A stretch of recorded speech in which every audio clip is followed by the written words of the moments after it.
Sa play na ito, makikitang nanghingi ng screen si RJ Abarientos kay Stephen Holt. At medyo nainis ito dahil mabagal ang response. At may mga nagsasabi nga na may attitude daw si Abarientos, kabago-bago lang at nag-aangas na. Well, sa pangyayari na yan, di pag-aangas yun. Pinapractice din kasi ng Barangay Ginebra yung mga ganong play. Tapos dalawa na sila ni Thompson sa side na yon. At syempre, intense yung laban at gusto din ni Abarientos na madagdagan pa nila yung kalamangan na 3 puntos. So ayun, huli man si Holt pero nagawa pa din yung play.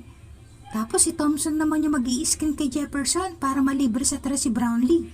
Nice play pero yun nga medyo malas, di pumasok yung 3 ni Brownlee.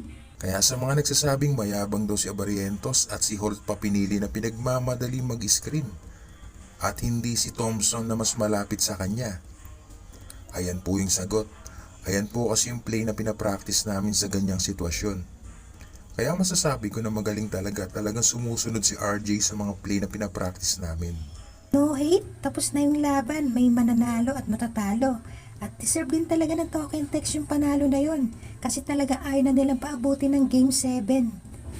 Kasi medyo alanganin pa sila pag ganon. So ayun, para sa ibang updates, don't forget to subscribe. Thank you for watching.